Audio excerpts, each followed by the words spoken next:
Alright, so this is a project that we just completed. This is in Edinburgh. So this is a 4-bed flat that we took and we've completely renewed absolutely everything. So kitchen is obviously brand new. Flooring, all the walls have been skimmed, plastered, painted. Absolutely everything has been renewed in here. So I'll sort of walk you through exactly what it is that we did to the place. We stripped all the walls. There was actually tongue and groove paneling on there, which looked horrible. Stripped all that off, got the whole thing skimmed. Ceilings were actually okay. We were able to salvage those. That was actually a little bit of a saving. And then everything just got, mist coated, painted. Floors needed repaired. The plumber had been in here and butchered them when he was doing the central heating. So they needed quite a lot of work. All the doors have been renewed. So that was actually quite a big cost because the doors don't fit in the frame properly. So we had to get someone in to start shaving them down and getting them to fit right. And I don't mean they're a standard frame that was slightly off, they're just non-standard frames. So yeah, that can be a big task. Just be aware of that if you're going to be replacing your doors. I mean, we had to, because the doors before were upside down. Replaced those for these nice sort of MDF panel doors.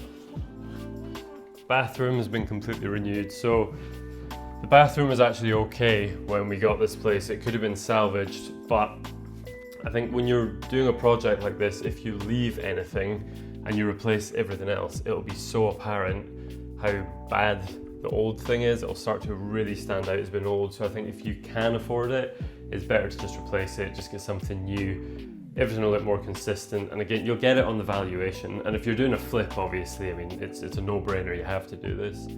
This was actually a shower before. So the previous lady that lived here was disabled, so she needed a shower. She couldn't get in the bath. So they built the shower out, but it came right here to this door frame. So the door was really skinny. The door was only about 2/3 the size of what it is now.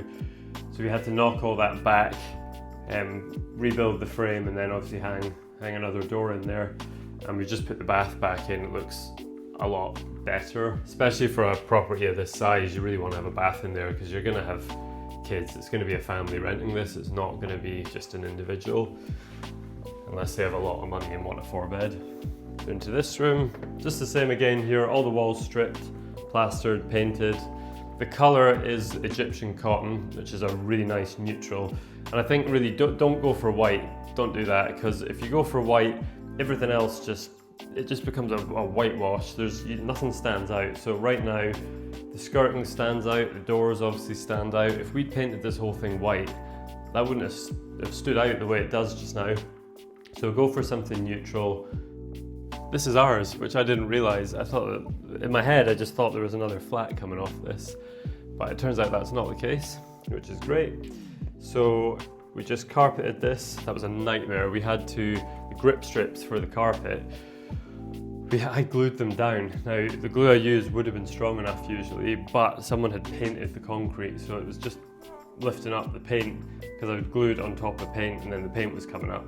So I had to come back and actually drill these all in with plugs. It was horrible. It took about 2 hours to go down the whole thing and do that. But yeah, just one of those things, you had to get it done. It was 7 o'clock at night. I had to come back and do it because the carpet fitter was going in the next day. So you've just got to kind of get on with these things and just commit to them and just do them. New lights, obviously. There's new lights everywhere. So the lights are all the exact same.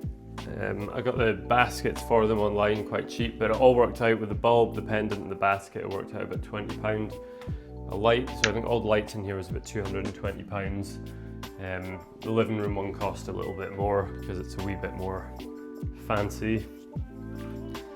But I think it's worth doing that. Again, you put in the cheap plastic ones. I mean, yeah, you'll save yourself £200, but really, I don't think it's worth the saving. Personally, I think that will help the value, especially if you were going to flip it. That would definitely help the value. That is this project complete. So if you have any questions about this or any of the other deals that we're posting about, please just reach out. I'd be more than happy to help. And we've got plenty more projects like this in the pipeline. So the next video is going to be an in-depth, start to finish of an entire refurb that we're doing. I'm going to explain why I like the deal so much and why I selected it, how we're financing it, how we're going to refurb it from a city that we don't even live in, and how we're going to recycle the money out at the end so we can continue doing developments like this. If you're a beginner, I think it will be very, very insightful, and it will hopefully show you how it is that I got started and how I've ultimately turned property development into a career for myself.